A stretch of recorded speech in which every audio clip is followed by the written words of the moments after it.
peut survoler les principaux problèmes qui nous touchent tous les jours.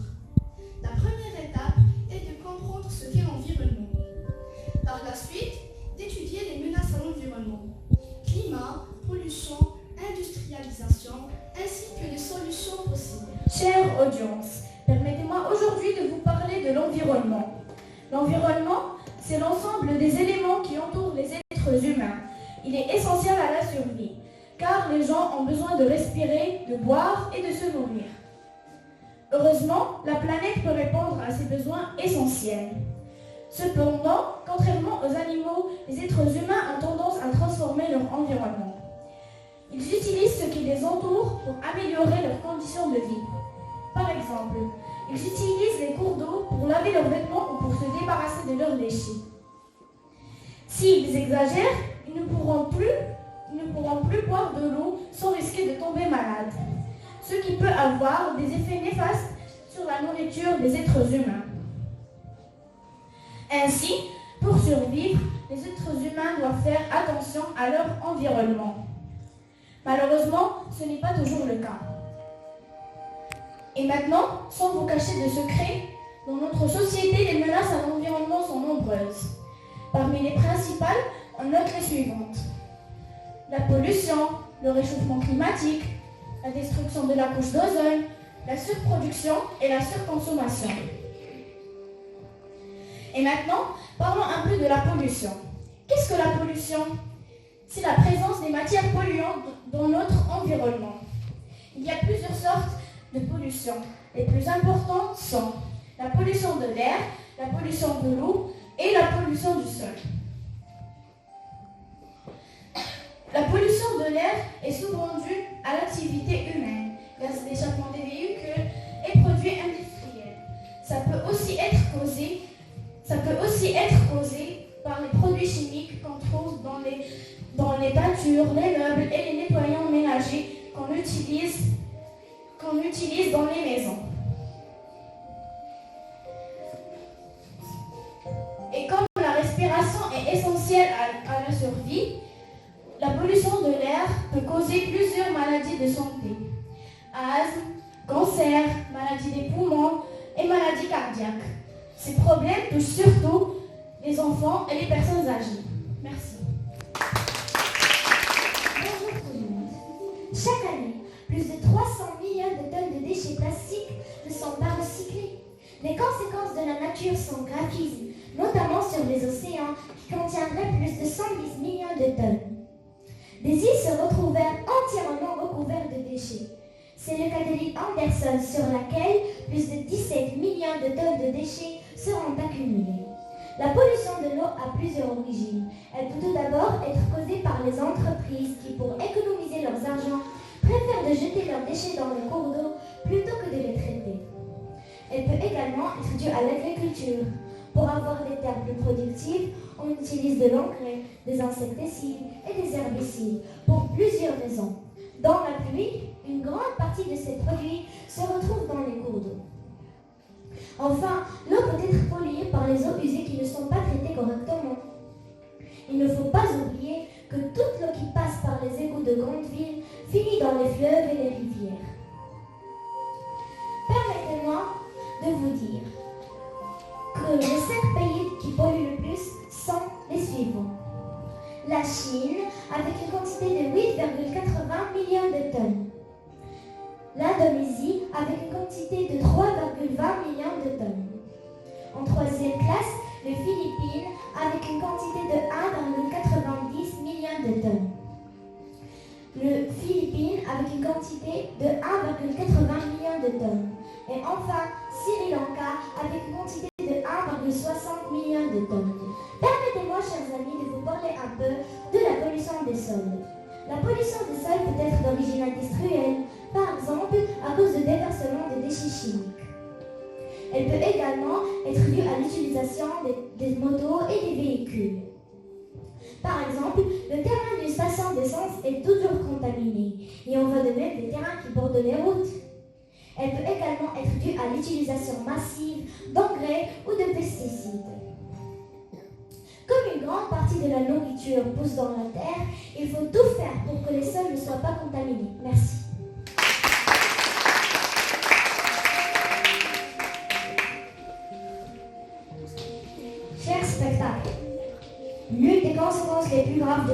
pollution de l'air, c'est le réchauffement climatique.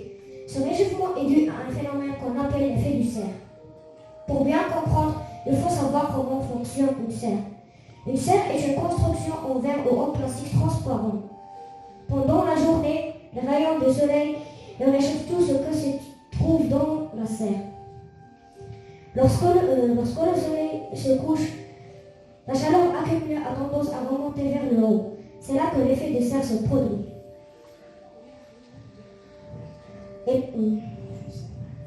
Dans une serre, une grande partie de la chaleur n'arrive pas à se dissiper. On est bloqué par une paroi transparente. Ainsi, la température à l'intérieur de la serre a tendance à rester plus élevée qu'à l'extérieur. C'est pour cela qu'on utilise les serres pour faire pousser des fleurs, des fruits ou des légumes pendant la saison froide. Évidemment, il n'y a pas de paroi de verre autour de la planète. Toutefois, le phénomène est exactement le même. Pendant la journée, le soleil réchauffe la planète. Normalement, la nuit, cette chaleur devrait se dissiper en grande partie. Toutefois, à cause de l'activité humaine, un grand nombre de gaz à effet de serre n'arrivent pas à se dissiper. Ces gaz sont produits par plusieurs facteurs. Les principaux sont l'activité industrielle, l'automobile ainsi que le chauffage. Tous ces gaz finissent par se retrouver dans l'atmosphère et jouent le rôle d'une barrière qui empêche la chaleur de se dissiper. Avec les années, la chaleur s'accumule et la planète se réchauffe.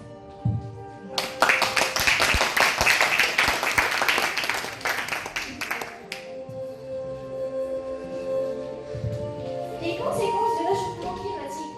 En parlant du réchauffement climatique, savez-vous, mes chers amis, qu'il a des effets très négatifs sur la vie humaine. En fait, c'est l'équilibre même de toute la planète qui est mise en danger. Et voici quelques de ses conséquences. Par exemple, la fonte des glaces. Plusieurs études indiquent que les banquises sont en train de se réduire. De plus, les glaciers qui sont dans les montagnes deviennent de moins en moins gros. Et croyez-moi si je vous dis que cette fonte des glaces a commencé à faire monter le niveau des océans. Et d'ici envers 100 ans, on prévoit que les côtes de plusieurs pays et certaines îles pourraient se retrouver sous le niveau de la mer, ce qui est tragique pour les populations qui y vivent. Elles devront être déplacées par centaines de milliers vers des terres plus élevées, et bien sûr qu'avec tous les problèmes que cela comporte. Les précipitations et l'agriculture. Le réchauffement climatique a aussi des effets sur les précipitations. Ainsi, des régions qui étaient très fertiles se mettent à manquer de pluie, tandis que d'autres en reçoivent trop, ce qui est aussi mauvais pour les récoltes. De plus, le réchauffement climatique est responsable de la fonte des glaces et des neiges dans les montagnes. Avec le temps, ces sources d'eau peuvent disparaître. Alors, si cela se produit, c'est toute l'agriculture de ces régions qui est menacée. Ainsi, les communautés qui vivent dans ces montagnes depuis des siècles ne pourront plus se nourrir. Les problèmes de santé. Le réchauffement climatique a également des effets néfastes sur la santé des gens. Par exemple, plusieurs maladies, comme le choléra qui n'existait que dans des pays chauds. Mais depuis quelques années, elles commencent à apparaître dans les pays situés le plus au nord. Avant de finir mon petit passage que j'espère qu'il vous plaît, j'aimerais bien vous parler un peu de la perte des habitats. Tout le monde pense qu'en changeant la température de plusieurs milieux de vie, le réchauffement climatique peut être fatal pour plusieurs espèces. Considérons les ours polaires comme exemple. Chaque année, ces rares animaux se rendaient sur la banquise pour manger des phoques. Malheureusement, et comme on l'a dit, la banquise est de moins en moins grande et la glace fond plus rapidement. Donc finalement, tout le monde. Vous savez que la surconsommation, ça veut dire plusieurs choses. Dans les pays industriels et de plus en plus dans tous les pays, la consommation est liée à l'argent. Plus les gens consomment, plus les grandes compagnies font des profits. C'est ce qu'on appelle le capitalisme. C'est ainsi qu'on a épuisé une grande partie des richesses de la planète. Il y a de moins en moins de poissons dans l'océan. Le pétrole est devenu plus rare et difficile à aller chercher. On a coupé des forêts entières en utilisant des techniques comme les coupes à blanc. Il y a de moins en moins d'eau potable. À long terme, cette façon de faire ne peut pas continuer. D'ailleurs, on vit déjà avec l'effet du capitalisme. Il y a de la pollution un peu partout. La nourriture est pleine d'engrais et de pesticides. On On réagit de moins en moins aux antibiotiques avec lesquels on traite les animaux pour qu'ils grossissent plus vite. Cette abondance de mauvaise nourriture crée de réels problèmes de santé. On mange trop gras, trop sucré et trop en général. Dans les 50 dernières années, on a vu s'aggraver toutes sortes de maladies.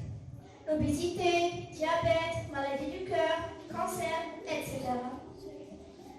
Permettez-moi de vous dire que les solutions aux problèmes d'environnement existent.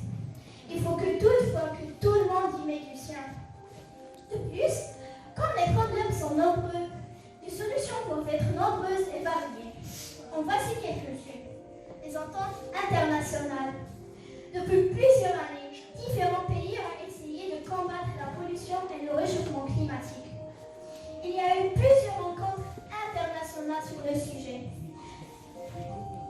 La COP22 à Marrakech en novembre 2016 en est un exemple. Avant de finir mon passage, je veux dire que les solutions. L'idée est de limiter la production de gaz nocifs pour l'environnement, pour que ces ententes puissent fonctionner. Il faut que tous les pays y participent. Malheureusement, certains pays sont de mauvaise foi. Par exemple, même s'ils sont des grands pollueurs, les États-Unis ont toujours été réticents. Ils ont toujours soutenu que ces limitations allaient contre leur intérêt économique. Merci.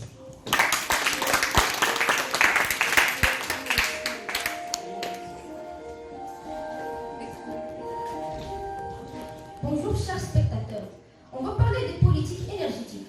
Le gouvernement a également un rôle à jouer dans la lutte de pollution. Par exemple, nos sociétés sont beaucoup très dépendantes dans le pétrole. Par exemple, au Maroc, il faudrait pousser la recherche sur les véhicules électriques et les offrir à bas prix aux citoyens. En même temps, il s'agirait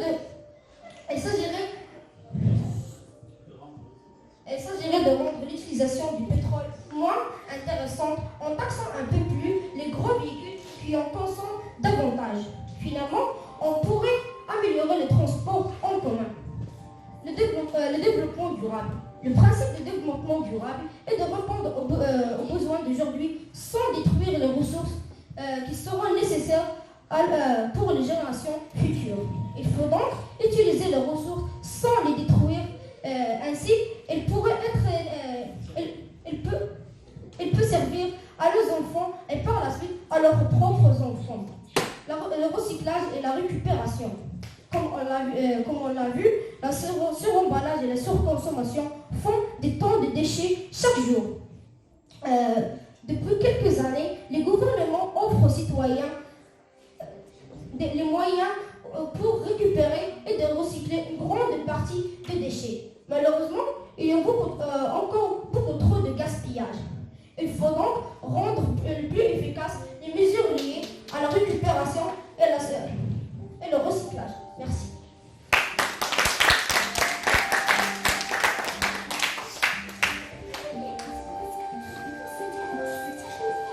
Quand il se porte bien, la Terre est un peu un paradis pour les êtres humains. Par contre, depuis quelques années, on l'a beaucoup négligé. Pollution, réchauffement climatique, couche d'ozone, surproduction, surconsommation, on lui en a fait subir beaucoup. Il serait peut-être temps de se relever les manches et de faire le grand ménage. En effet, même si la Terre sera encore là dans des millions d'années, il n'est pas dit qu'il serait de même pour nous.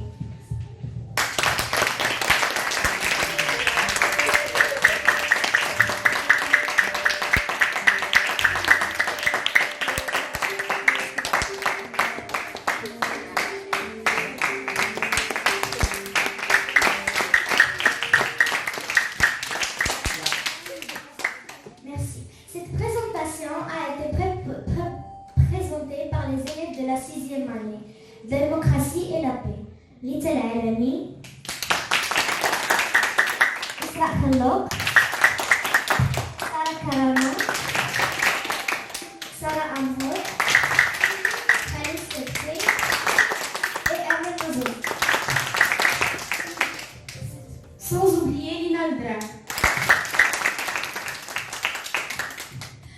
encadré par notre cher maître, M. Michel.